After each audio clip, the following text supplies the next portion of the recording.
Trump के presidential elections जीतते ही US media में एक कोहराम बपा हो गया है और वो सब चीख चीख कर लिख रहे हैं कि ये क्यों हुआ और कैसे हुआ।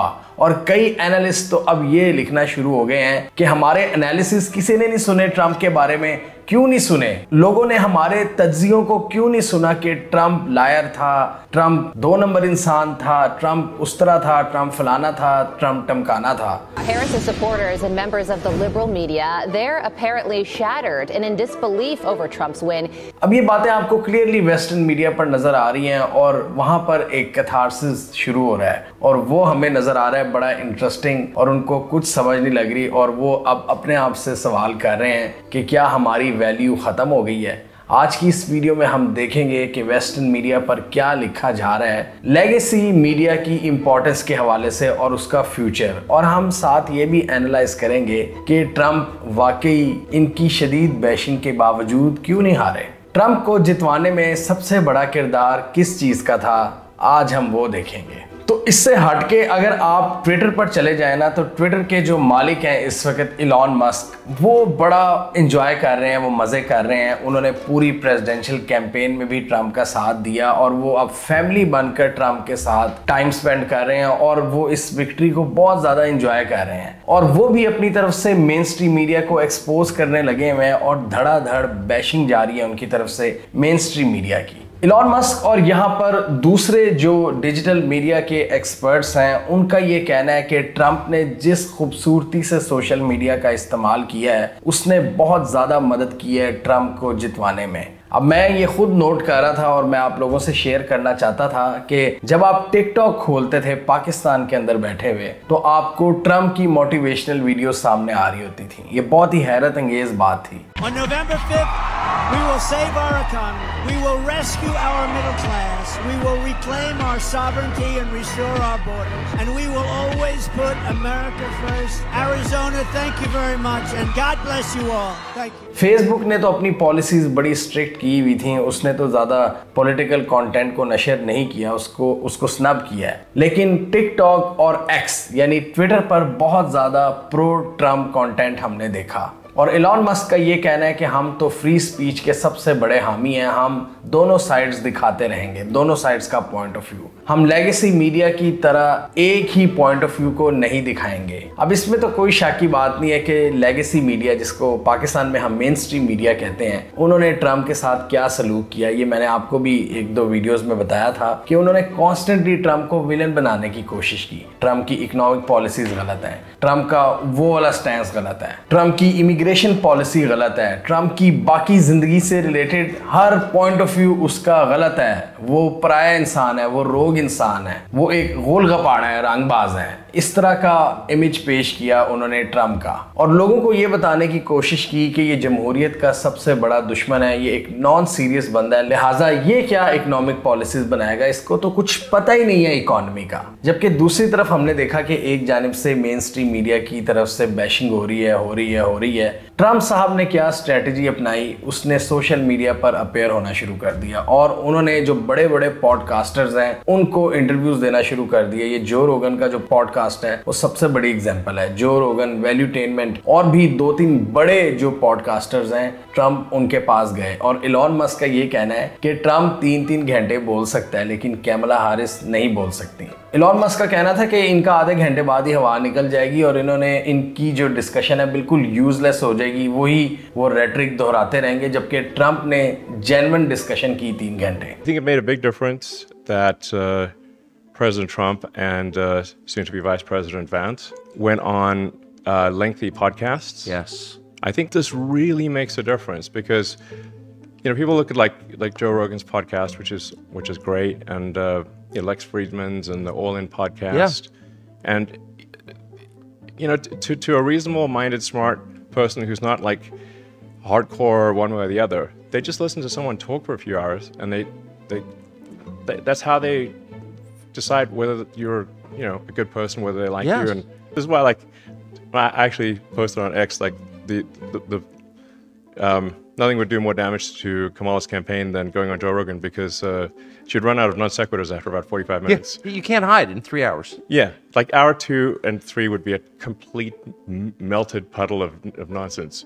So it would just be absolute game over. That's why I shouldn't go on.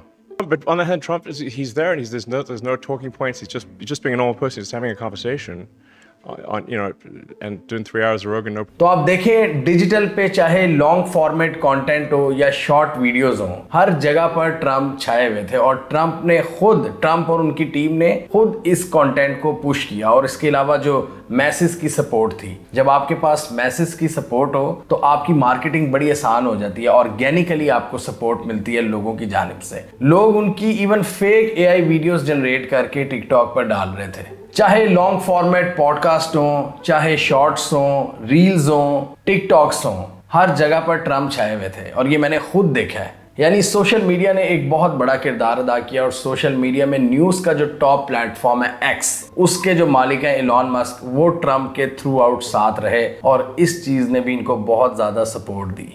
अब मज़े की बात यह है कि पॉलिटिकली सबसे पहले डिजिटल मीडिया का इस्तेमाल कब और कहाँ हुआ था? ये 2016 के इलेक्शंस में फेसबुक पर हुआ था और हमने उस वक्त भी कवर किया था जब 2018 में ये स्कैंडल निकला था और मार्क ज़करबर्ग की बड़ी अच्छी आवभगत की थी यूएस के लॉ मेकर्स ने। उन्होंने कहा था कि तुम्हारा प्लेटफॉर्म इस्तेमाल हुआ है ट्रम्प को जितवाने के लिए। अब वो एक डिफरेंट नौयत की कैंपेन थी 2016 में और कोई सोच भी नहीं सकता था कि इससे इलेक्शन जीते जा सकते हैं। इसलिए बहुत से प्लेटफॉर्म्स, ये यूट्यूब और फेसबुक वगैरह, ये न्यूट्रल हो गए थे और इन्होंने पॉलिटिकल कंटेंट को सप्रेस करना शुरू कर दिया था। और इसलिए आप देखते हैं कि बहुत से जो पॉलिटिकल कमेंटेटर्स हैं उनकी व्यूअरशिप नहीं आती या उनको डीमोनेटाइज कर दिया जाता है या उनको उड़ा दिया जाता है। ये एक बहुत बड़ा ड्रॉबैक हमें नजर आया 2016 के इलेक्शंस के बाद। और उसमें बेसिकली क्या हुआ था, वो एक डिफरेंट टेक्निक थी जिसमें रशिया की भी इन्वॉल्वमेंट थी और उसमें ऐसे टारगेटेड एड्स चलाए गए थे जिससे लोगों की जहन साजी की गई थी। स्विंग स्टेट्स में जो कंफ्यूज वोटर बैठे थे उनको टारगेट किया गया था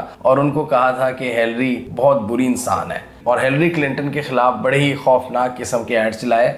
यूएस में इनको टारगेट एड्स कहा जाता है, लेकिन उनकी नौयत बिल्कुल ही डिफरेंट थी और वो फेसबुक पर उनको इस्तेमाल किया गया, लोगों का डेटा चोरी किया गया। वो सारा स्कैंडल हमने देखा कि किस तरह फेसबुक के अंदर से वो डेटा चोरी हुआ और जिन लोगों का डेटा चोरी हुआ उनकी पॉलिटिकल इंक्लिनेशन जानने के बाद उन लोगों को ऑनलाइन टारगेट किया गया। और ट्रम्प के इलेक्शन जीतने में इस फैक्टर का बहुत बड़ा किरदार था। ये बहुत बड़ा स्कैंडल बना और इसके बाद इन्होंने पॉलिटिकल कंटेंट को पुश करना बहुत कम कर दिया। इलॉन मस्क मैदान में आए और उन्होंने कहा नहीं, हम हर तरह की बात को पब्लिश होने देंगे। और इसके अलावा जो इनकी पॉडकास्ट वाली स्ट्रेटजी थी और जो मोटिवेशनल रील्स और शॉर्ट्स जो ट्रम्प के सपोर्टर्स लगाते रहे, उन्होंने गेम ही चेंज कर दी ट्रम्प के लिए। ये सारा सिनेरियो मुझे पाकिस्तान से बड़ा मिलता जुलता नजर आता है, जहां पर मेन स्ट्रीम मीडिया काफी हद तक कंट्रोल है और जिसकी हुकूमत होती है वही उसको कंट्रोल करने की कोशिश करता है और ऑपोजिशन का जो नैरेटिव है उसको शाया नहीं किया जाता। तो इसलिए हम भी देख रहे हैं पिछले कई सालों से डिजिटल मीडिया का इस्तेमाल बहुत ज़्यादा शुरू हो गया है और सोशल मीडिया पर लोग अपने मन पसंदीदा लीडर्स की जो कंटेंट है वो बड़ा अग्रेसिवली अपलोड करते हैं। इसकी वजह से जो उनका नैरेटिव है वो प्रिवेल करता है और इसमें कोई शक की बात नहीं है कि सोशल मीडिया का जो कंटेंट है, सोशल मीडिया का जो नैरेटिव है वो मेन स्ट्रीम मीडिया पर हावी हो चुका है। और इसलिए हम अब CNN पे इनके एनालिसिस पढ़ रहे हैं कि जी अब हमारी वक़्त नहीं रही, अब हम लोगों की जहन साजी नहीं कर सकते, अब हम नैरेटिव नहीं बना सकते, अब हमें अपनी पॉलिसीज को रिकंसिडर करना पड़ेगा। नो डाउट इलेक्शन की कवरेज हो या दूसरे बड़े इश्यूज हो उसमें तो लोग मेन स्ट्रीम मीडिया को ही देखते हैं, टीवी को ही देखते हैं। ये एक ही पैटर्न चल रहा है पाकिस्तान में भी और यूएस में भी कि जो बड़े लोग हैं जिनको हम बूमर्स कहते हैं, हमारे माँ बाप की उम्र के लोग, यूएस में भी वो ज्यादा टीवी को प्रेफर करते हैं और यूथ टीवी को छोड़ चुकी है। Matt Walsh social media personality हैं अमेरिका में, वो भी ट्रम्प के बहुत बड़े सपोर्टर हैं। उन्होंने ट्वीट किया कि legacy media is officially dead, their ability to set the narrative has been destroyed. Trump declared war on the media in 2016. Tonight he vanquished them completely. They will never be relevant again. और इस तरह की tweets को CNN cover कर रहा है और CNN analyse कर रहा है इन चीज़ों को और CNN में बैठे लोग भी और दूसरे बड़े बड़े प्लेटफॉर्म्स पे बैठे लोग भी बड़े परेशान नजर आ रहे हैं कि मेन स्ट्रीम मीडिया अब क्यों अपनी अहमियत खो रहा है, क्यों उनकी जो नैरेटिव मेकिंग की पावर थी वो कम हो रही है। और इस इलेक्शन में तो क्लियरली हमें पता चल गया है। मतलब 2016 में तो ये स्कैंडल आया था ना कि सोशल मीडिया का इस्तेमाल किया, डेटा का इस्तेमाल किया था, लेकिन अब ये मसला आ रहा है कि मेन स्ट्रीम मीडिया नैरेटिव क्यों नहीं बना पाया और सोशल मीडिया कैसे जीत गया। Look, legacy media is dead. I normally don't talk in those terms, but look at what happened.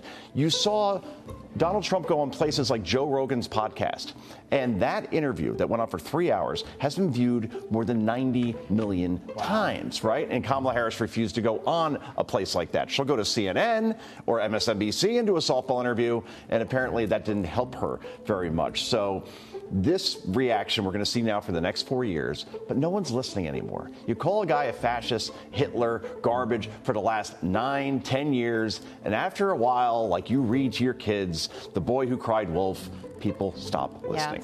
और इसमें जो दूसरी साइड है, अब वो ये भी एनालाइज करेंगे और उनको करना चाहिए जो ट्रम्प के मुखालफीन हैं कि उन्होंने ट्रम्प को क्यों हल्का लिया और उसके सपोर्टर्स को वो अंडरमाइन क्यों करते रहे कॉन्स्टेंटली, कि जैसे वो एग्जिस्ट ही नहीं करते, जैसे हम ही बड़े पढ़े लिखे लोग हैं, हम सेलिब्रिटी इंडोर्समेंट करवा लेंगे, हम बड़े बड़े बिजनेसमैन से फंडिंग उठा लेंगे तो इलेक्शन जीतना हमारे लिए बहुत ईजी हो जाएगा। ऐसा नहीं था। वो शायद मैसेज को कनेक्ट नहीं कर सके जो ट्रम्प ने बड़ा खूबसूरती से किया है, और ट्रम्प ने बेशक जिस तरह भी किया है, चालाकी से किया है या खूबसूरती से किया है, बहरहाल ट्रम्प ने उन आवाज़ों को कनेक्ट किया है। अमेरिका में वो लोग जो इस्टेब्लिशमेंट के रोल से तंग थे उन्होंने ट्रम्प को सपोर्ट किया है, जो सिस्टम से तंग है। डिजिटल मीडिया से हटके ऑब्वियसली कुछ जेन्युइन रीजंस भी हैं, जो रियल रीजंस जिनको आप कह सकते हैं, जिसमें मिडल ईस्ट में इनका फेल होना, यूएस की फॉरेन पॉलिसी का डिजास्टर, इनकी इकोनॉमिक पॉलिसीज और बढ़ती हुई इन्फ्लेशन, ये भी बहुत सारे इश्यूज थे जिनकी वजह से लोग बाइडेन और हैरिस से बहुत ज़्यादा खफा थे।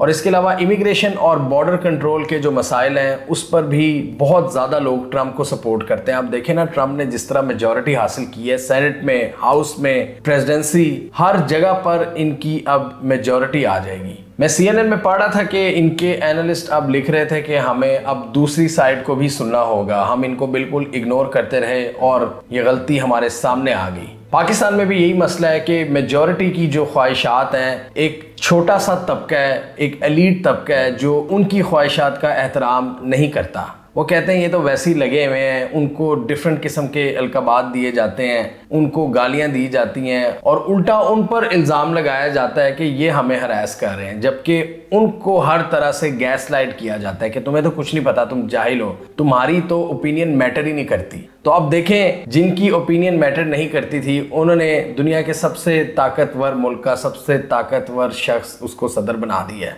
वक्त का धारा बदलते देर नहीं लगती, ये जो रूलिंग एलीट है इनको अपने रवैये चेंज करने होंगे, नहीं तो खुद ब खुद इनको वक्त समझा देगा कि कैसे तब्दीली आती है। मेन स्ट्रीम मीडिया अमेरिका में रो तो रहा है, बड़ा परेशान है, उनको एक परेशानी ये भी लाहिक है कि कहीं ट्रम्प इन पर पाबंदियां लगाना ना शुरू कर दे, क्योंकि जिस तरह इन्होंने सलूक किया है ट्रम्प के साथ, जो वन साइडेड कवरेज की है, जो इवल बना के पेश किया है और दूसरी साइड की कोताहियों को पिन पॉइंट नहीं किया, इसकी वजह से ट्रम्प भी इनके खिलाफ कुछ कार्रवाइयां कर सकते हैं। और अगर ऐसा हुआ तो अमेरिका में ये मेन स्ट्रीम मीडिया के लिए एक और बहुत बुरी खबर होगी। इन्होंने ट्रम्प के साथ कोई वाकई अच्छा सलूक नहीं किया। जो बाइडेन और हैरिस के अलकाबात थे ट्रम्प के लिए, उन्हीं को इस्तेमाल किया, जैसे कि फाशिस्ट, डिक्टेटर, या आइन को तब्दील करना चाहता है, इस तरह का एक रेटरिक बनाने की कोशिश की ट्रम्प के अगेंस्ट। तो मुझे तो यही समझ आता है कि मेन स्ट्रीम मीडिया अभी कहीं जा नहीं रहा, क्योंकि अभी भी हमारे जो वालिदैन हैं, जो पुरानी जनरेशन के लोग हैं, वो उस पर ख़बरें देखते हैं, वो इलेक्शन कवरेज देखते हैं उस पर,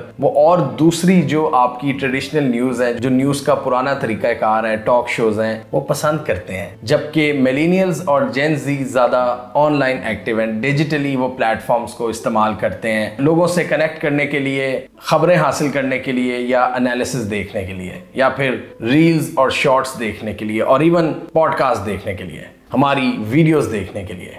कभी कभी ये सोच के बड़ा अच्छा लगता है कि हम भी उसी चेंज और उसी ट्रांजिशन का हिस्सा है जिसने दुनिया तब्दील की है और जो दुनिया को मजीद तब्दील करने जा रहा है। ये मेन स्ट्रीम मीडिया से डिजिटल मीडिया तक का सफ़र। हमारी एक फॉलोइंग है, लोग हमें देखते हैं, हम वो भी बातें कर जाते हैं जो मेन स्ट्रीम मीडिया पर नहीं आप कर सकते। मेन स्ट्रीम मीडिया पर तो आप पर्सनैलिटीज़ का नाम नहीं ले सकते, हम नाम भी लेते हैं, हम कवर भी करते हैं और अच्छे तरीके से अपना पॉइंट ऑफ व्यू पेश करते हैं, फैक्ट्स और एनालिसिस के साथ। कोशिश करते हैं कि कम से कम गलती हो, लेकिन हम ये फ़ख्र से ज़रूर कहते हैं कि हम ऑल्टरनेटिव मीडिया हैं और मेन स्ट्रीम मीडिया की रेलेवेंस को कम करने में हमारा भी किरदार है, क्योंकि उन्होंने कई सालों से वन साइडेड नैरेटिव आवाम को बेचा है।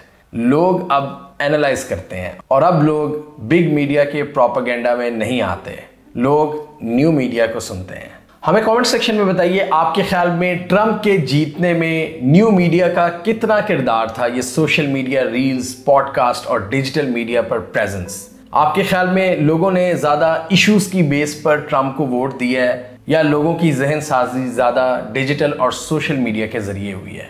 इसका क्रेडिट ट्रंप और उनकी टीम को जाता है या बाइडेन और हैरिस के डिजास्टर्स को? कमेंट कीजिए। इसके अलावा हमारा यूट्यूब चैनल सब्सक्राइब कर लो, साथ ही वो बेल आइकन भी दबा लें ताकि वो स्टोरीज दुनिया भर से, पाकिस्तान से जिनकी मेन स्ट्रीम मीडिया पर प्रॉपर कवरेज नहीं होती, हमारे प्लेटफॉर्म के थ्रू आप तक टाइम पर पहुंच जाएं।